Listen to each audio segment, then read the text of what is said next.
Que bom estar aqui com você. Mais uma noite, mais um encontro tão gostoso.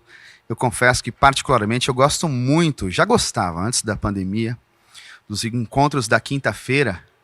Me traz uma certa nostalgia, porque era um encontro feito em nossa capela, com um grupo menor, isso lá atrás.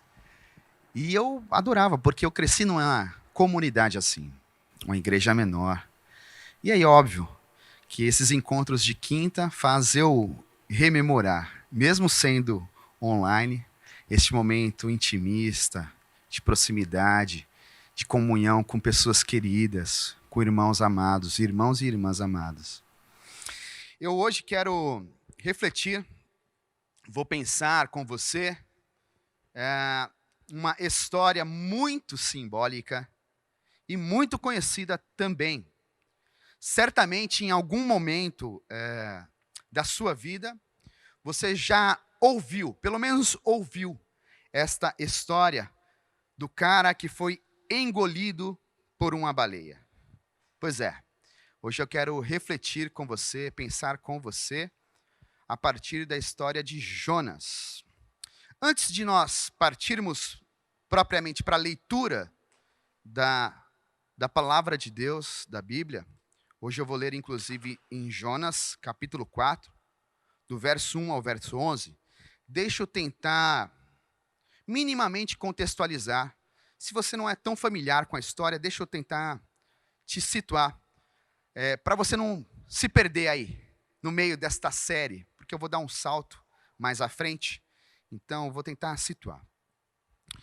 Numa conversa, Deus chama Jonas de canto, num papo reto, e diz para ele o seguinte: Jonas, vá até Nínive. Avise as pessoas que se elas não se converterem dos seus caminhos, ou seja, se elas não mudarem, elas sofrerão, sentirão o peso de uma vida sem valor, uma vida sem sentido. Diante disso, Jonas foge, que é exatamente quando ele é engolido por uma baleia. Jonas, ele não é daqueles que dizem missão dada, missão cumprida. Não. Jonas foge. Tenho para mim, cá com os meus botões, que Jonas, diante deste pedido de Deus, não consegue entender o que aquela conversa sugere. Ele se mostra um homem, me parece, com um senso de lei muito forte. Talvez por isso ele nem entre na conversa. Jonas se apresenta como um cara com convicções previamente definidas. Pobre em compaixão e amor, por assim dizer. Na sua tentativa de fuga, diante desse pequeno contexto que eu trouxe, Jonas se vê no ventre de um grande peixe. E aqui dá sequência à história simbólica. Depois de tanta fuga, uma bela saga, Jonas, contra a sua vontade, chega a Nínive e leva as pessoas as palavras de Deus. Entrega às pessoas as palavras de Deus, salvando assim a vida de muitos, mas não a dele. E aqui eu quero ler com você a continuação dessa conversa entre Deus e Jonas. Peço que você acesse aí, se você é do app, Jonas capítulo 4, verso 1 até o 11. Se você é mais clássico, não tem problema, busque aí este livro no Velho Testamento, Jonas 4, a partir do verso 1. Diz assim, é uma leitura um pouco extensa. Peço um pouco de paciência, mas eu acho importante, diante do momento que vivemos, esta leitura e reflexão. Diz assim: Jonas ficou furioso e muito aborrecido. Então, orou ao Eterno.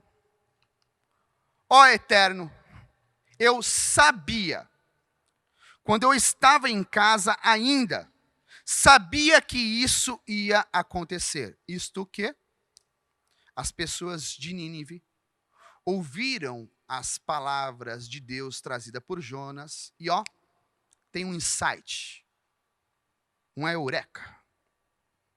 Foi por isso que fugi para Tarsis. Sabia que tu és a graça e a misericórdia em pessoa, que és rico em amor, que perdoa com tanta facilidade, que está sempre disposto a mudar teus planos de castigar por muito pouco. Então, ó Eterno, se não vais matá-los, peço que tire a minha vida, pois prefiro morrer a viver. Então o Eterno disse: por que você está tão indignado? Mas Jonas simplesmente saiu. Foi para um lugar a leste da cidade e zangado sentou-se. Ou seja, Jonas deu de ombros para Deus, deu as costas. Lá, fez um abrigo com folhas e galhos e ficou sentado à sombra para ver o que iria acontecer com a cidade, ainda duvidando. O Eterno fez brotar uma planta de folhas largas, que cresceu sobre Jonas para refrescá-lo e acalmar sua indignação. Jonas ficou muito feliz e desfrutou da sombra. Enfim, a vida parecia estar melhorando de novo para Jonas. Mas, ao amanhecer, o Eterno mandou um bicho que atacou a planta que dava sombra e ela secou. Quando o sol nasceu, o Eterno enviou um vento forte e quente do leste, e o sol começou a brilhar com tanta força sobre a cabeça de Jonas, que ele quase desmaiou. Então exclamou: prefiro morrer a viver. O Eterno disse a Jonas: que direito você tem a ficar bravo por causa desta planta? Jonas respondeu: tenho direito, sim. E estou tão indignado que prefiro morrer a viver. Então o Eterno disse: você sente tanto por uma simples planta ter morrido, mesmo que você não tenha feito absolutamente nada por ela. Você nem ao menos plantou ou regou para ela crescer. Ela surgiu da noite para o dia. Por que então não deveria eu sentir pena de Nínive, essa grande cidade com mais de 120 mil pessoas, que não conseguem nem diferenciar certo do errado? Isso para não falar de todos aqueles animais. Até aí. Eu tenho para mim que o autoconhecimento é algo essencial. E eu não estou utilizando autoconhecimento por ser uma palavra da moda. Não. Eu quero que você pense autoconhecimento como um mergulho necessário para encontrar o sagrado. Me diz uma coisa. Você já se perguntou sobre o que te motiva? Uma outra forma de pensar sobre isso é: com o que você está comprometido? Comprometida? O seu compromisso é com a verdade ou com Thanatos? Pare. Pense. Faça essa pergunta a você mesmo. E responda sinceramente: o que te motiva? Para responder o que nos motiva, o que me motiva, eu preciso me conhecer. Mergulhar profundamente dentro de mim. Você precisa mergulhar dentro de si. Ou seja, olhar suas ambiguidades, precariedades, limitações, sedes, desejos. Eu tenho para mim que se você quiser ter um encontro com o sagrado, você não deve responder às perguntas vitais como se estivesse na classe Cordeirinhos de Jesus. E por que eu estou usando a metáfora da classe Cordeirinhos de Jesus? Eu fui um Cordeirinho de Jesus. Eu aprendi um monte de coisas, óbvio, na escola bíblica dominical. Mas aprendi por decoreba. Óbvio, por ainda ser uma criança. Eu ainda não tinha capacidade de elaborar. Deixa eu até dizer mais, por ser uma criança, não tinha talvez tal interesse em elaborar algumas coisas. E naturalmente, fui aprendendo, ouvindo e decorei. E eu confesso, sempre participei da escola bíblica de férias, sabe? E eu era daqueles que participavam das competições de versículo bíblico de cor. E olha só, eu ia bem. Modéstia à parte, eu ia bem. Mas eu respondia por ter decorado. Havia em minha mente várias coisas de cor. Mas acho que para a vida não se deve responder às coisas como na classe de Cordeirinhos de Jesus. Não responda à vida apenas com o que você decorou. Isso, de alguma forma, é se condenar à superfície. Aquilo que é raso. Acredite, não há sagrado no ordinário. E responder por decoreba é ordinário. Eu não elaborei, eu não pensei, eu não mergulhei, eu não olhei para ver se faz sentido para mim. Eu simplesmente, desculpe a expressão, vomito. Raso. Sagrado é algo que pertence à intimidade, profundidade. Voltando à história, não sei você, mas eu me pergunto, o que será que motivou Deus a conversar com Jonas e pedir para ele ir até Nínive, levando uma mensagem que propõe um recomeço? O que motivou? Além disso, o que motivou Jonas a fugir? Ao final, ainda se sentir indignado com a resolução do Eterno. O que será que motivou? Buscando responder essas perguntas, quero deixar um ponto aqui para você. Seja livre. Anotou isso? Seja livre. Contudo, aprenda a responder à vida com amor. A Bíblia diz que somos a imago Dei. Este é um termo latim. Ou seja, somos a imagem e semelhança do Eterno. Com isso em mente, responda. Com o que você está comprometido, comprometida? Com a verdade ou com o Thanatos? E talvez aqui você está se perguntando, mas o que é esse tal de Thanatos? Quem é Thanatos? A galera mais ou menos ali da minha idade, um pouquinho mais velha, um pouquinho mais jovem, que assistiu o Cavaleiro do Zodíaco, deve estar assim, ó, se dizendo, eu sei. Lacrei, essa eu sei. Brincadeira à parte. Thanatos é um personagem da mitologia grega que personifica a morte. Thanatos é a simbologia daquilo que é usado para arrebatar a vida, roubar a vida.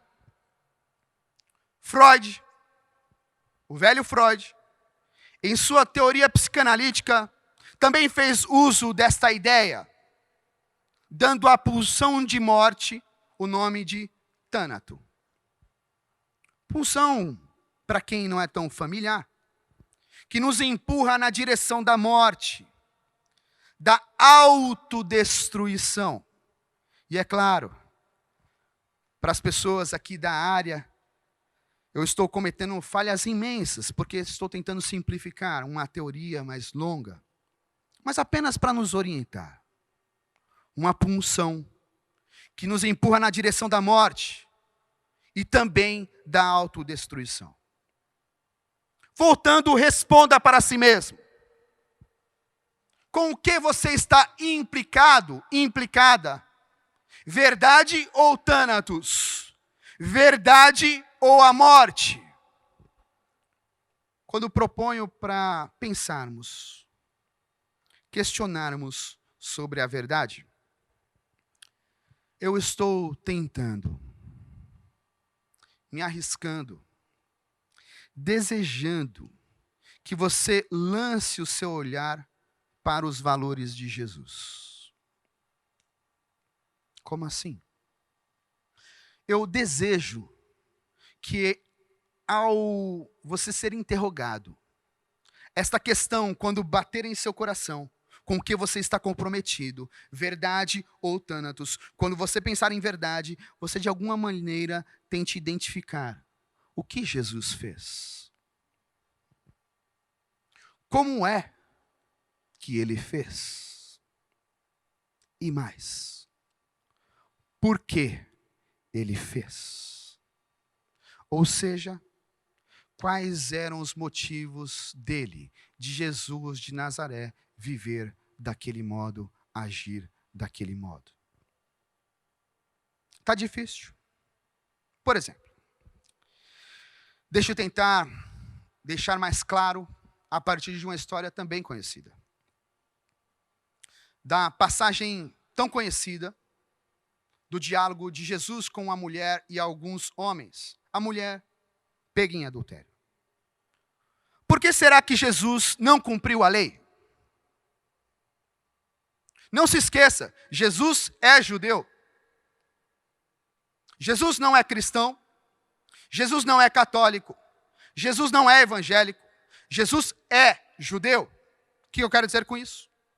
Jesus tem preceitos definidos, ordens definidas de como lidar com comportamentos da vida. Por que será que Jesus não utilizou dessas ordens? O que o motivou a desafiar as pessoas a pensarem, dizendo: se algum de vocês não tiver pecado, atire a primeira pedra. Eu tenho para mim que, diante de estruturas arraigadas em estereótipos, estruturas que abraçam os rótulos, responder com o que nos move é o que pode nos salvar ou nos matar.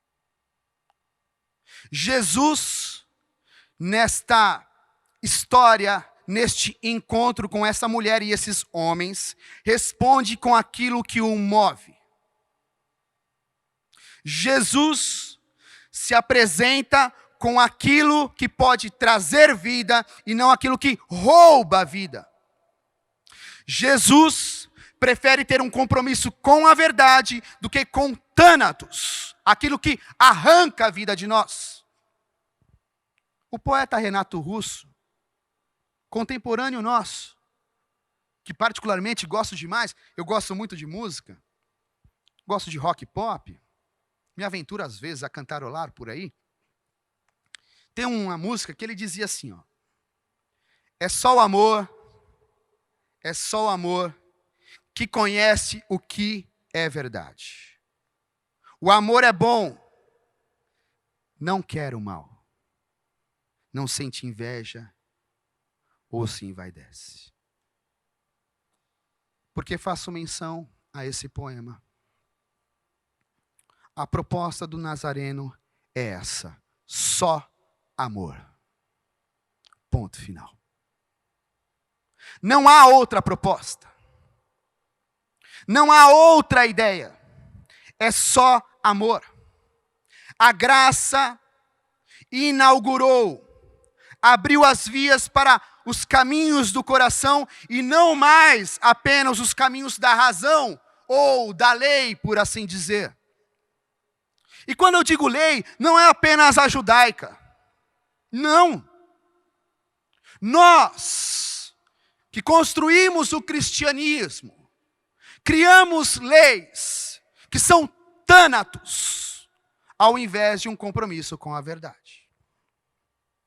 Deixa eu abrir um parênteses, me permita. Não é incomum chegar em meu consultório, para quem não sabe, eu também sou psicanalista, tenho um consultório. Não é incomum pessoas indignadas com a falta de solidez da sociedade chegarem ao consultório dizendo: no meu tempo, antigamente, como se tudo do passado fosse maravilhoso e do presente fosse péssimo. Só tem um detalhe. Antigamente, se matou em nome de Deus. Porque tinham leis que apontavam esse caminho. Antigamente, uma mulher não poderia ficar ao meu lado.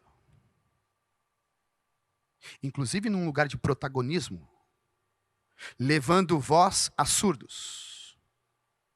E isso, inclusive, baseado em leis, dogmas, que se diziam cristãos, abraçado a ideia, talvez mal interpretada ou não atualizada, de Paulo. Também não é incomum, após uma reflexão minha, via redes sociais, pessoas enfurecidas dizerem: pare de pregar apenas o amor e a graça, pregue o Velho Testamento. Ensine também a justiça de Deus. Eu escuto isso o tempo inteiro. Confesso. Quando eu leio essas questões que chegam até mim, eu fico me perguntando: será que ele ou ela está falando da justiça de Deus ou de uma punção própria? Bom, hoje eu estou no Velho Testamento, no Antigo Testamento, e acho que também estou olhando para uma história que traz um pouco o que é a justiça de Deus. Voltando, Jonas, para mim, na minha leitura, diante do que a gente consegue observar, Jonas não é apenas um personagem de uma história bíblica do passado. Jonas é o representante do que eu sou e você é. Muitas vezes imaturos, imaturas, preferimos abraçar a indiferença ao invés de construir pontes. Assumimos a ideia do cancelamento. Qualquer pessoa que pensa, age, faz diferente, se apresenta de forma diferente, é melhor cancelar. Assumimos a cultura do autocentramento, e aqui é um perigo, pessoas autocentradas demais. Também não é incomum se acharem deuses. Preferimos, por vezes, destruir as pontes, nos privar da luz do amor, se lançando ou se deixando ser lançado no Hades do estereótipo, do rótulo. Você mal conhece, mas com quem ele está casado, casada, o formato de família dele ou dela, a maneira como ele apresenta o evangelho, a forma como ele fala, o jeito como ele se apresenta como pastor. Ah, não. Estereótipo. Estamos numa cultura que abraça estereótipos. Mas me parece que isso não é tão jovem assim. Jonas simboliza o isolamento. a falta de amor e solidariedade. Thanatos, por assim dizer. Jonas é a marca da imaturidade. E me diz uma coisa. A quantas andam os movimentos que se dizem detentores da verdade? Em que passo anda? Atualmente, o movimento evangélico, para falar inclusive do nosso espaço, como é que se encontra? Não se encontra isolado? Levantando bandeiras tribais e tacanhas? Não é assim? Te lembra alguma coisa semelhante a essa história? E que inclusive se irrita quando a graça alcança o outro, a outra, todos e todes, dizendo, se não vai matá-los, então tira a minha vida. Não é assim. Não é dessa maneira que parece que o movimento evangélico, que diz ter um compromisso com a verdade e com o amor, se apresenta. Jung, o psicanalista Jung já dizia, pensar é difícil. Por isso a maioria das pessoas prefere julgar. Eu ainda acrescento. Não pensar com a mente e o coração no lugar certo é abraçar o fim da humanidade. É a falência da humanidade. E tenho para mim que é a conversa sincera que pode nos salvar. Onde estiverem 2 ou 3 reunidos em volta do amor, ali eu estarei. O que esses 2 ou 3 estão fazendo?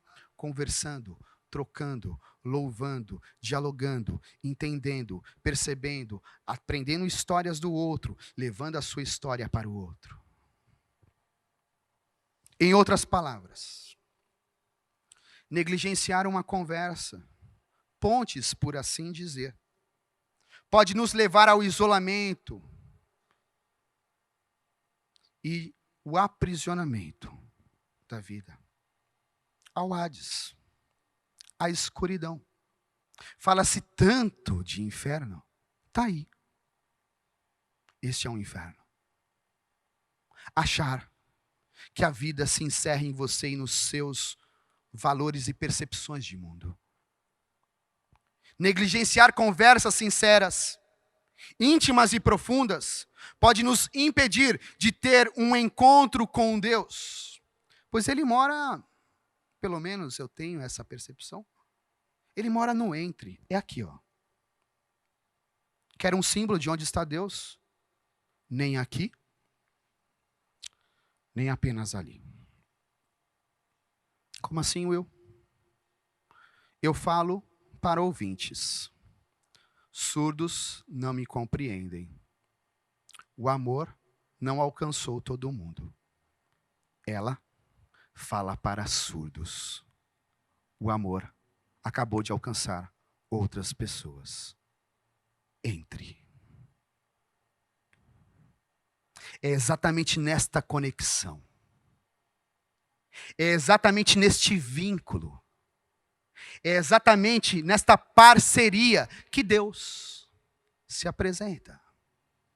E óbvio que aqui eu estou fazendo o quê? Uma simplificação. Multiplique isso pela existência, pelas pessoas do mundo. É neste entre, é nesta conversa. Não é à toa que Jesus falava por parábolas, histórias. Não é à toa que Jesus vira e mexe, via uma pessoa ali sentada e ele chegava e se aproximava. Não é à toa que Jesus encontra uma mulher no poço de Siloé e vai até ela para conversar, pedindo, me dê um pouco de água. E ali se desenrola o quê? Uma conversa.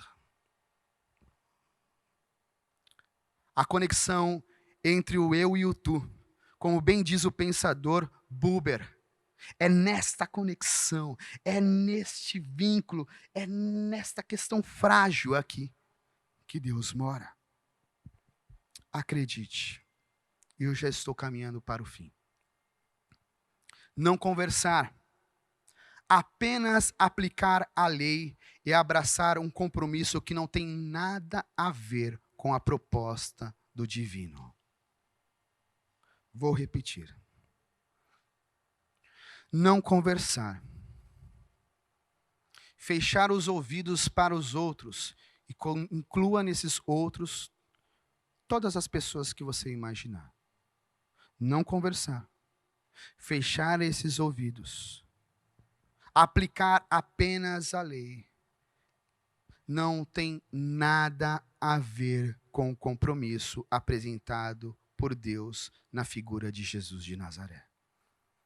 Afinal, o próprio Jesus deixou isso claro, dizendo o seguinte: misericórdia eu quero, não mais sacrifício. O que seria sacrifício? Para o bem de alguns, a marginalização de diversos outros. Para a salvação de poucos, o inferno para multidões. Para o privilégio de um pequeno grupo, o castigo divino para toda a humanidade. Não é essa a proposta. Misericórdia eu quero, e não sacrifício.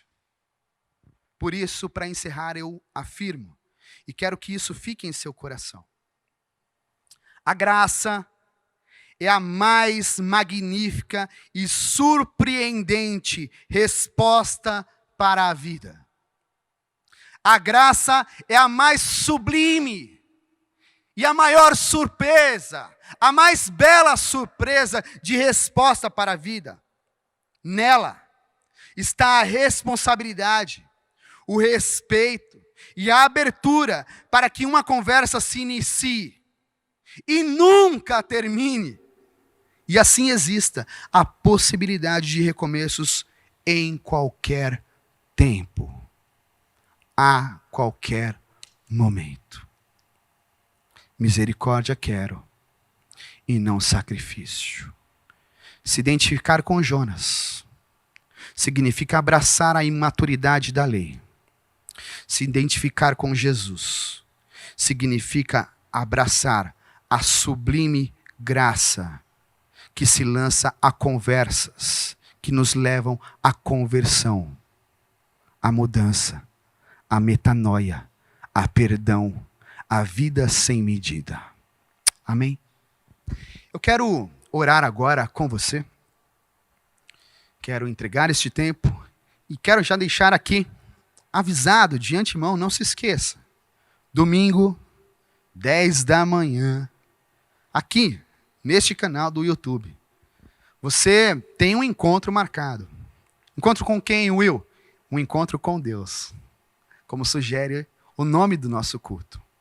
Um encontro com valores de Deus, com valores de Jesus. Então, anote aí, deixe anotado, participe. Faça até o seguinte, não se esqueça. Hoje, inclusive, eu não comentei, acabei me esquecendo.